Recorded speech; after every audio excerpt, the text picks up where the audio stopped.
What? What? What the hell is this? Harumph. I didn't get a harumph out of that guy. Give the governor harumph. Harumph! You watch your ass. I see you shiver with anticipation. Let the show begin.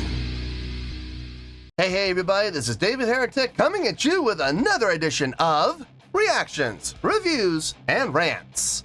And tonight, okay, making their debut on the channel tonight, we have Ashes of Ares. Yes, indeed. How about that?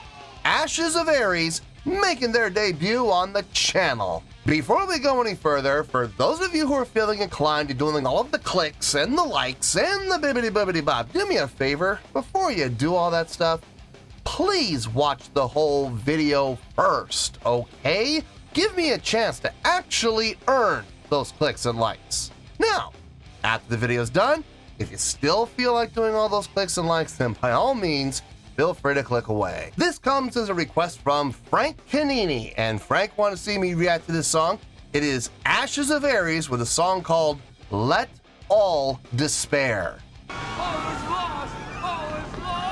Now, have I heard the song before? No, I have not. To the best of my knowledge, this does not resonate with me in any way, shape, or form. However, there's always a possibility I may have heard the song in passing and I just don't realize it. So as always, if I start listening to the song and I suddenly go, wait a minute, hold it right there. Yeah, I've heard this song before. I'll let you know. That's the truth. You know me, I'm going to be honest with you guys. This was posted by Roar, Rock of Angels Records. Okay. And the video has 222,000 views. It'll get you there. Other than that, there's really nothing else left to say. Link to the original video will be down below in the video description for your viewing pleasure at your leisure. Let's get started. What do you say? Are you ready? Are you ready? Because here we go. All right, here we go. Ashes of Ares, Let All Despair official video. Wah, wah, wah. Damn it. Yeah, there's that word official coming off of, I believe that's the record label's official page. Look, you know what I'm going to say, so I'm not going to say it. All I'm going to say is we're just wait and see what happens and hope for the best. All right, let's do this. All right, boy, let's do this.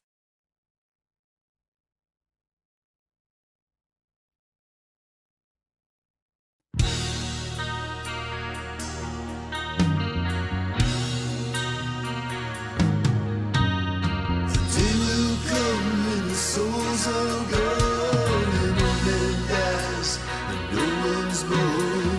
The earth will be but an empty shell, like the time before when the giants fell. Like a wind that doesn't know it's gone, this battle race will stand alone. The well of souls lies dry and bare, brother sleeps laid on despair.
I like that triplet leading in. Jun, jun, jun. I like that. That's a nice touch. Good lead in. Nice transition. The chordal progression, very, very simple to follow. I use this word and people sometimes get the wrong idea. The chordal progression is predictable.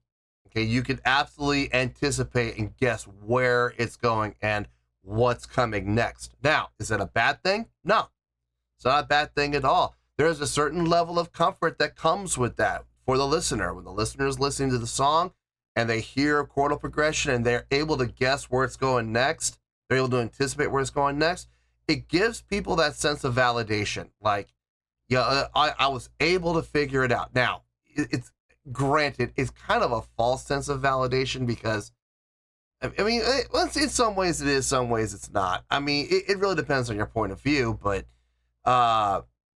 there is still a sense of validation nonetheless. Whether it's real, whether it's fake, that's really going to kind of be up to you and how you personally feel about it. But it does give you that sense, and there's nothing wrong with that. That's why people watch the same TV show, the same episode 7, 8, 9, 10 times. You know, they watch reruns all the time. Why? Because they like having that feeling of, I know what's coming next. So nothing wrong with that at all. Guitar playing sounds good. It's got a nice, thick, crunchy tone. Not too thick, though. It's not muddy. I can hear the bass in the mix, which I'm really happy about. And the bass player's got some nice movement. He's coming up on the neck and playing some nice counter melodic lines, but he always comes back down into the lower register so the lower register doesn't get lost. And that's so important as a bass player. Can't stand it when bass players stay up on the neck and for 5, 6, 7, 8 measures and the bottom edge just completely disappears. I can't stand that. Drumming sounds really good. I like the drumming. Vocals, what I've heard so far, sound good. They sound good. They sound solid. They sound like they belong in this song. They're being utilized properly to fit the context of the song. Now, I'm not going to sit here and pretend like I'm being blown away by anything because I'm not. Everything sounds good. I will absolutely give credit where credit's due, but I'm not going to sit here and pretend like I'm impressed or my mind's being blown. That's not my style, guys. It does sound good. I got no problem with anything I've heard so far. Let's see where this goes. I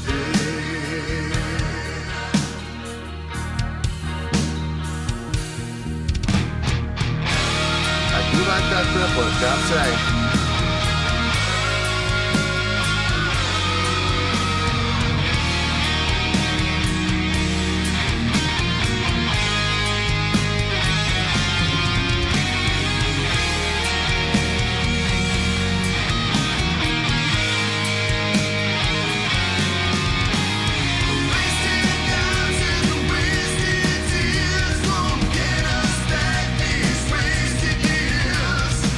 Will be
Ending with the double time. Interesting.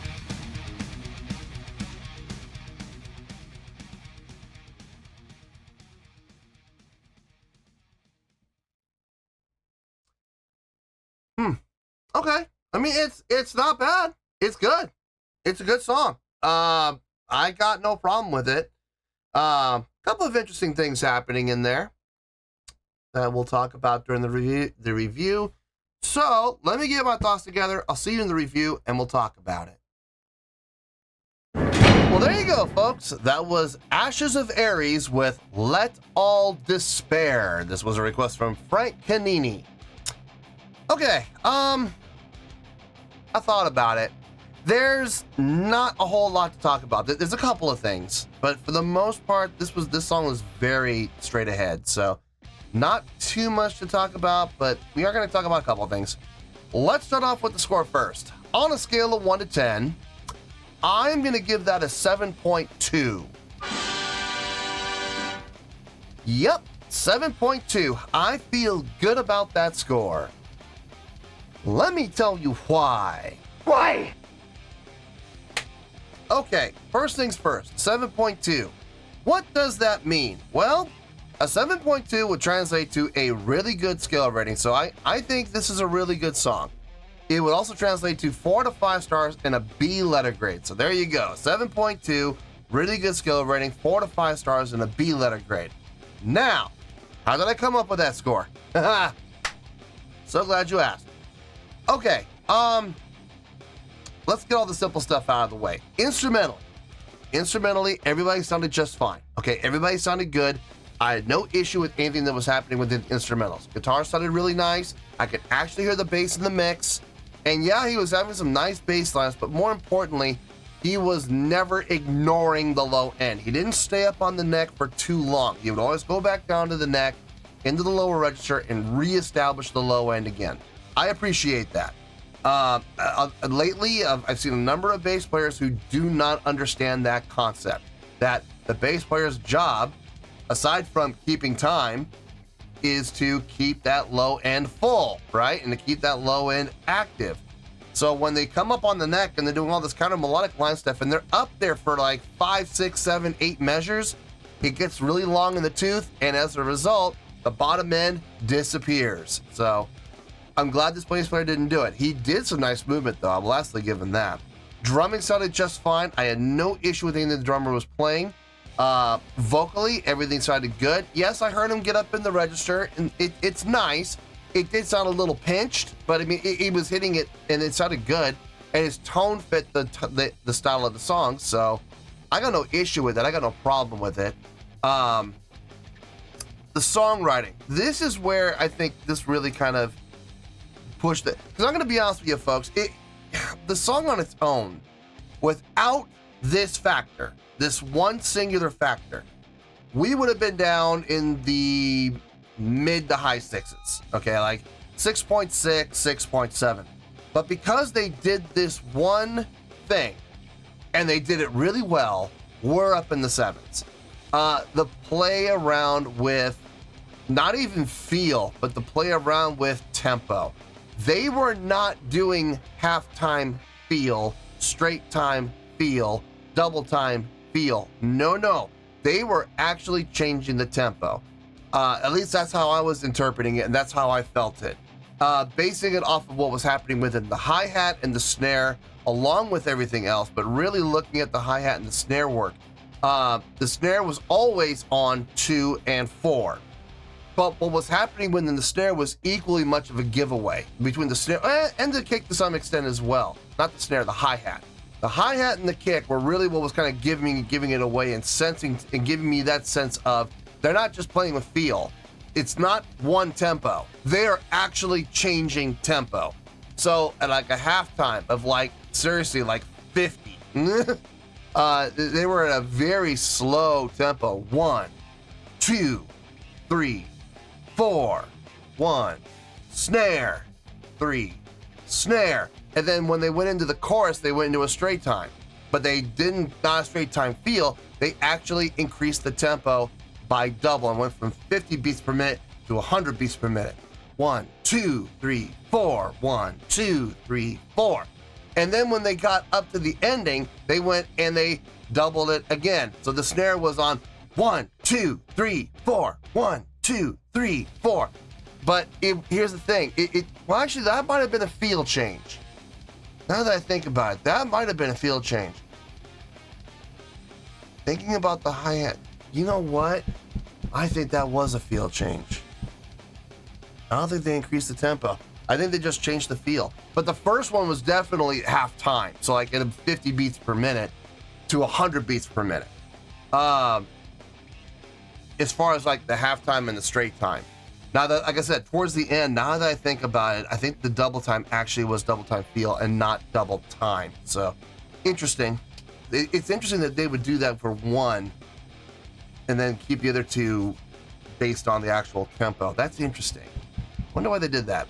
But it doesn't matter. I mean, it sounded good. I'm glad they were able to move around with straight time, halftime, and then, like I said, a double time feel. It felt nice. It kept the song from becoming stale. It kept the song engaging, which I was really appreciative. And they did it well, very strategically. So, like, the verses were the halftime. Choruses were and pre-chorus were straight time. And then, like I said, at the end, they went to the double time feel. So that was nice. That was definitely nice. And that was what pushed us up into the seventh, was their ability to utilize all the we were just discussing. So without that, if we had just been in straight time the whole song, we'd be down in the sixes. I mean, it would still be pretty good, but it wouldn't be really good. So yeah, nice job on that part. That's pretty much it. I mean, there really isn't a whole lot more to talk about. So 7.2, I feel good with that score, and that's where we're gonna stay. So let's wrap everything up here in a nice shiny bow, shall we? We have a 7.2, which is a really good scale rating, 4 to 5 stars, and a B letter grade. Take your pick, I don't care. Whichever one of those floats your boat. Final word, final score, I have spoken. Well, that's going to do it for this edition of Reactions, Reviews, and Rants. Hope you all enjoyed the show. Hopefully I was able to entertain you. If I was able to put a smile on your face and brighten your day, then I did my job, and I'm so glad I could do it. If you guys feel like joining the fan base, go ahead and click on that button down there. If you guys want to like the video, go ahead and like the video. If you guys want to ring the bell, go ahead and ring the bell. It honestly doesn't make any difference at all to me, but if you guys feel like doing these things, well then by all means, feel free to do so. Well, that's going to do it for the night, folks. Thank you very much for watching, and as always, this is David Heretic signing off, reminding you to stay fabulous and support each other. Later. Peace.